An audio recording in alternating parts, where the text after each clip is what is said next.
When I arrived here in Toronto last night, especially for tonight's event, I was sadly informed about my grandmother's sudden death, my grandmother on my German side, my grandmother from Germany.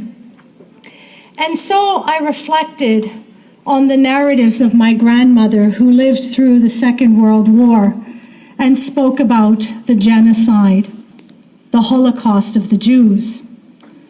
And so on the plane, I also had to reflect on the grandmothers who survived in Tilak Vihar, with whom I spoke for hours about their narratives of the genocide that they witnessed firsthand in 1984, on a day like tonight. Their narratives are invaluable, but I also want to highlight that they are political. They're political because they illuminate that there was a systematic mass killing of a targeted religious group in Germany and in India. And so this recognition of genocide became a way to legitimate a nation for a people. That was realized for the Jewish community. And so the same question will naturally unfold for Sikhs. Vahi Guru Ji ka Khalsa, Vahi Guru Ji ke Fateh. I am honored and humbled to be here, and I in particular thank Sikhs for Justice for inviting me to be here and to be one of the only organizations that I've come across that has given space to address this urgent issue and question around sovereignty, a Sikh nation. And that's what I would like to speak about today. This question is addressed often when minorities in the world feel that they are outside the nation, that they're not treated as equals in the nation. The history of Sikhs has been a struggle of ebbs and flows going back in the Mughal Empire, British rule, and more recently under the Indian nation state. 1984 has been a more current reference point for Sikhs to again question where do they stand on the issue of justice. What does that question of justice really mean? When there's a constitution and a judicial system that after 28 years has shown absolutely no respect or infrastructural justice for Sikhs. So today what I'd like to do is actually raise the question and argue that the question of sovereignty is not baseless. The Canadian media and many of the Indian tentacles that have reached Canada have raised this question and have said that it's really irrational and baseless. But really, is it? That's for you to decide. I've come to my own conclusions. What I think is important to highlight really is the social conditions that Sikhs find themselves and human rights violations. So I want to start off with this question of social conditions. We are seeing in the world minority groups lobbying for justice, and justice means sovereignty for them because they live in a nation where they cannot freely live as individuals. We have the Kurdish, the Armenian communities, Palestine. And so why do people do this? They engage in these movements when the governments do not represent the will of the people. Why have we had a movement for Sikhs in a sovereignty context? Because the Indian nation state has not upheld its principles of equality for minorities. And India today, in a geopolitical climate, has put economics in the forefront of human life because they have to catch up with the geopolitical imperialist project of America, of Israel, to keep economically at place. And so when we look at movements today of independence in Punjab, this is a major threat for India, because India as a nation state is also holding on to its own territory, and it has to justify its existence as a nation. And how does India preserve its identity as a nation? That it's a secular nation, it's democratic, and it is unified. But scholars have critiqued it and have even questioned the very legitimate existence of the Indian nation state. And so, what are some of the issues? Let's talk about secularism. When we look at India, as Jay had mentioned earlier, we see that the Constitution, Article 25, in fact, very clearly speaks to a Hindu-centric phenomenon. Is someone doing the overhead? What I think is also important to highlight is the less obvious. I took some pictures when I traveled, and this is in Chandigarh. If India is such a secular nation, why in Chandigarh do we see at the most beautiful site of the rock garden, Lord Shiva standing at the top? Would we find that in Canada with a cross? What Sikhs have told me systematically in Punjab, India side, is every time a Gurdwara is erected, a temple, a Hindu temple, is put up right in front of it. And the objective of that is to basically clearly show who's in control. It's a marker that Hinduism is still the dominant religion.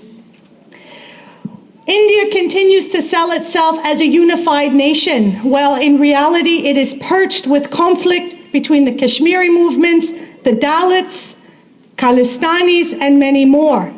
But India has to represent itself as unified because no foreign country would invest in a country that has conflict.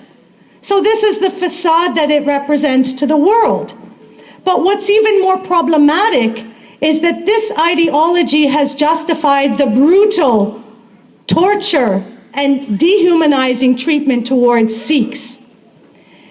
And what it's also done in Canada, Canada is not exempt of this. Our political leaders here, as well as the media, has given India carte blanche to disseminate this political ideology. So one quote from the newspaper says, "Canadians should not send money to India, especially to Punjab, for the disturbance of peace and prosperity."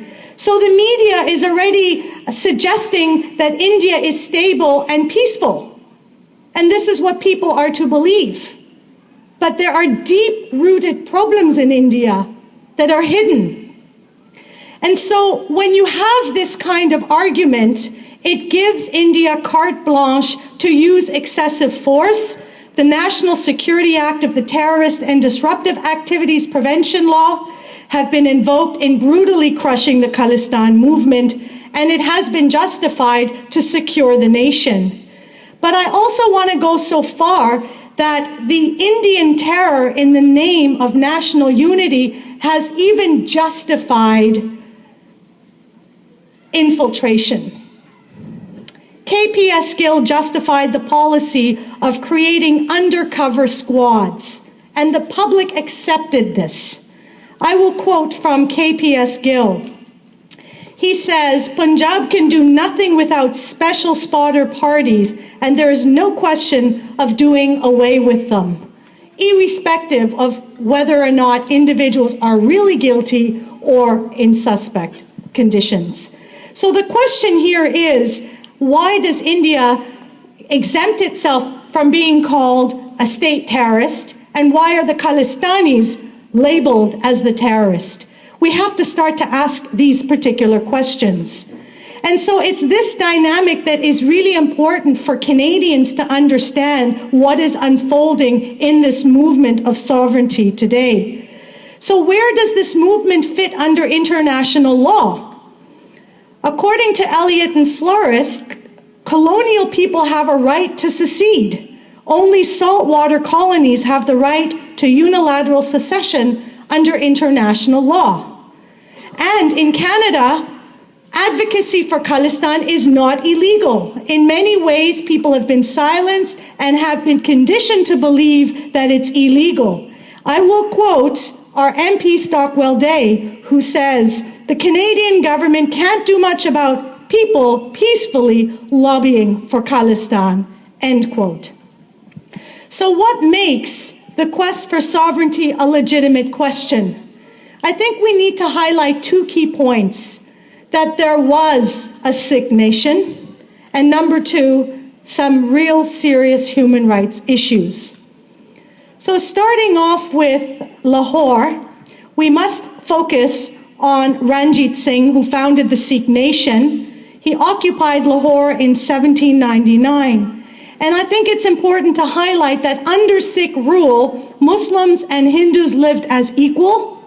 As well, Kessinger, who's a well-known academic, he's an economist at the University of Berkeley, he had actually studied the village, Jalandhar, under Sikh rule and found it to be one of the most efficient, economically structured villages. And thirdly, when in fact in 1849 the Anglo-Sikh War emerged and the Sikhs lost, the enemy still respected the Sikh valor. Quote, "The Sikhs who fought the British with valor had earned them admiration from their enemies." So my point is, in Canada, when Sikhs advocate for sovereignty, it's almost rendered as something impossible. Well, it's not impossible. It happened before. And there's also this stigma that suggests that if there was a Sikh nation, that Hindus would not have freedom, that Muslims would not have freedom. That's not what Sikhism is. And under a Sikh nation, they lived as equal.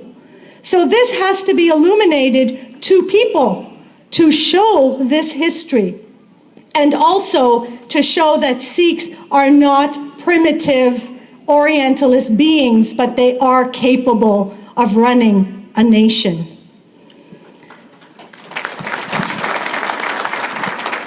And so we move to the question of human rights, and I would need decades to talk about it, but I want to illuminate 3 time periods.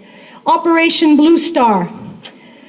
What is essential about Operation Blue Star is, according to Joyce Pettigrew, a renowned Scottish anthropologist who noted that, in fact, this invasion was aimed to destroy the Sikh identity. And also the invasion of the day chosen was aimed to destroy as many Sikh bodies as possible. So very clearly we see a desire of an Indian state wanting to get rid of Sikhs. But I don't want to talk about dehumanization when the Sikh body is alive. The Indian nation continued when the Sikh body was dead. And I think we need to really ask this question. Brahma Chalani, a correspondent of the Press of America, he was one of the only journalists that was allowed to be on site during Operation Blue Star. He spoke about the bodies and how they were treated. He said the bodies were being brought in municipal garbage trucks around the clock until June 6th. And then he says they were transported in rubbish lorry that had sewage smeared outside the body. And this is his direct quote: "I saw masculine legs sticking out and a hanging forehead and long flowing hair of apparently unturbaned Sikhs." This is an epitome of absolute dehumanization. And it also is no different than during the Delhi genocide, when there were bodies all over the streets, they weren't properly cremated and dogs fed off of the human remains. Sikhs were citizens outside the nation. And so this puts into question some of the current lobbying that has taken place in Delhi as I speak. Sikhs for Justice and many other academics have clearly illustrated how and why what happened in Delhi is a genocide. People can come to their own conclusions. When I was in Tilak Vihar, one woman said to me, "I could not help him. The door was locked. They set him on fire and said, 'Sikhs killed our mother Indira Gandhi. Don't let their children live.'" The narratives are there one-on-one to clearly show that Sikhs were targeted. And so I really question some of the lobbying today, where we have rewording of work that has already been done, where a campaign in India is now taking away Sikh and using Indian citizen in its campaign to raise awareness for the Sikh genocide. From my point of view, this is very, very problematic. When you remove Sikhs as the target for the genocide of Sikhs and replace it with Indian citizen, what does that do? It conceals the identity of the targeted group. And this is important because you have to highlight that it was the Sikhs, because they are a minority and they are so vulnerable. It would be different if it was a Hindu who is part of the majority. It's a very, very crucial context that gets eclipsed.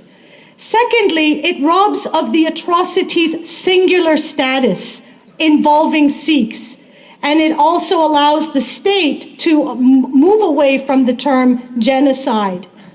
And what I want to also argue even further is it hampers a movement for sovereignty, because under international law, quote, "A people have a right to self-determination under exceptional circumstances through some form of negotiation." So by using the term Indian citizen, you are making it more difficult to identify the singular experience of Sikhs. And the way they were tortured with the Russian tactic that was brought in, as well as not only interrogation and torture of Khalistani freedom fighters to access the cells of who the militant leaders were, but they also tortured them so that they would actually not believe in their Sikh martyrs. They were tortured. You'd have a picture of Amrik Singh, Bahi Amrik Singh, and they would consistently say, "Is he a martyr?"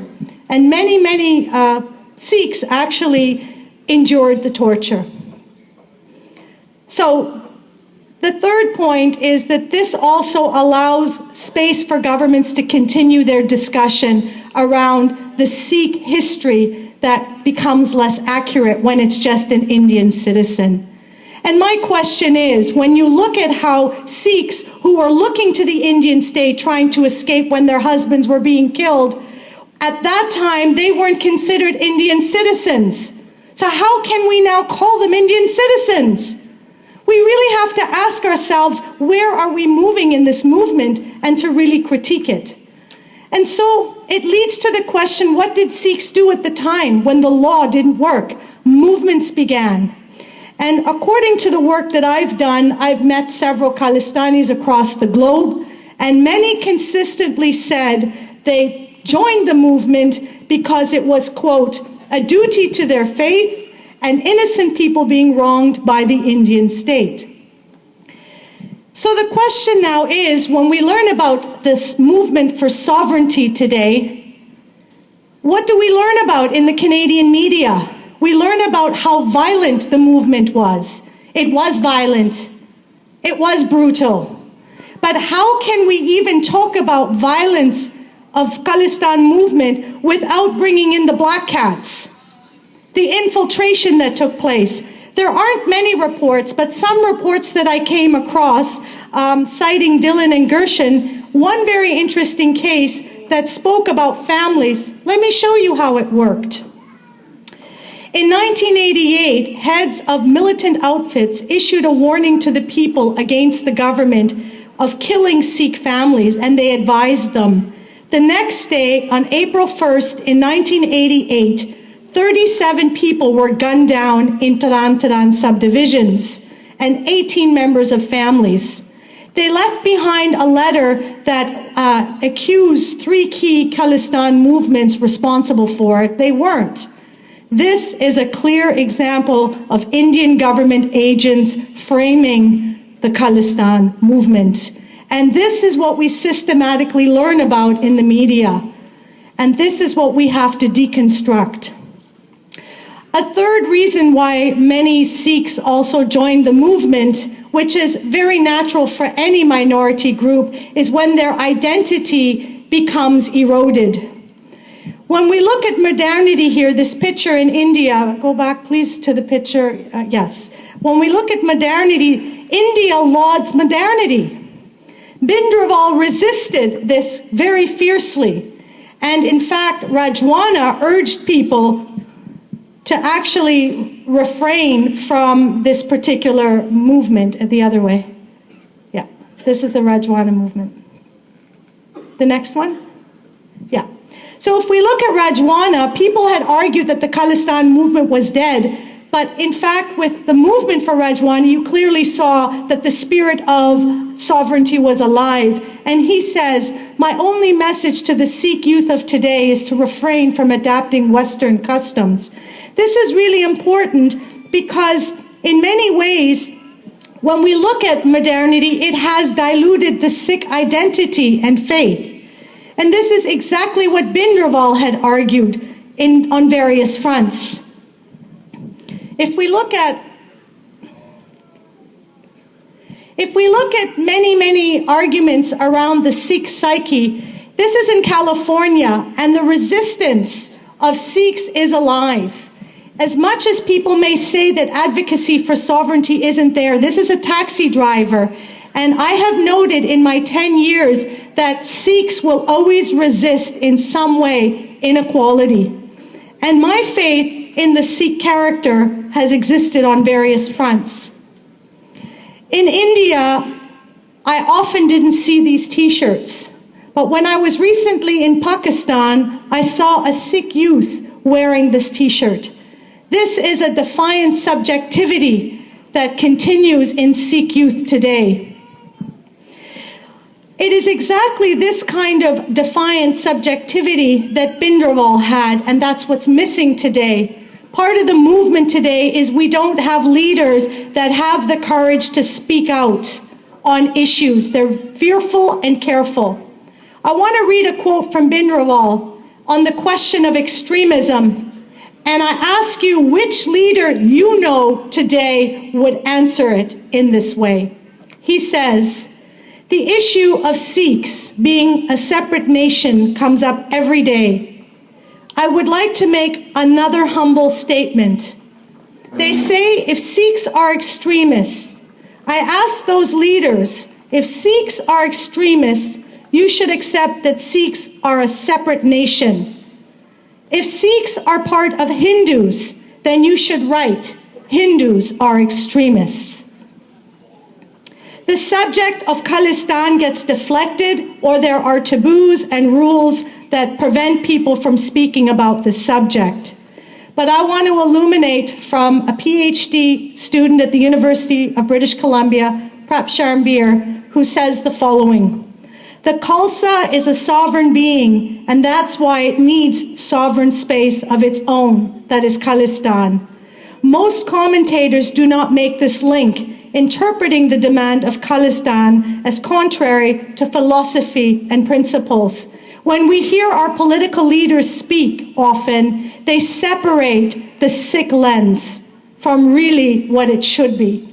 And this is problematic. So the solution is to reaffirm and go back to Sikhism, Gurbani. Without this mind of steel, no quest for sovereignty is possible. And I do believe there is resistance. In Pakistan, when Indians came to Kartarpur Sahib, the first thing they look at is the other side of India, that's 3 kilometers away. This defiant subjectivity continues in Vancouver at the Vaisakhi parade, where they actually have planes that say, Sikhs want freedom, a Khalistan. The defiant subjectivity continues. When I was in Pakistan, I did Simran at night, and they would put a speaker out so that India could hear that Sikhs were engaging in Gurbani and Simran, to show the Indian state that in Pakistan, under Muslim rule, Sikhs can still perform, and practice their faith.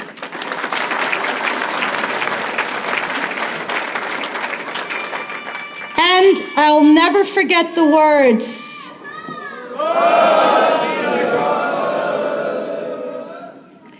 And on that note, when I left Tilak Vihar quite saddened, a young Sikh boy came up to me with a bike, and he said, "When you go back to Canada, you tell them that Sikh faith here in Tilak Vihar is alive."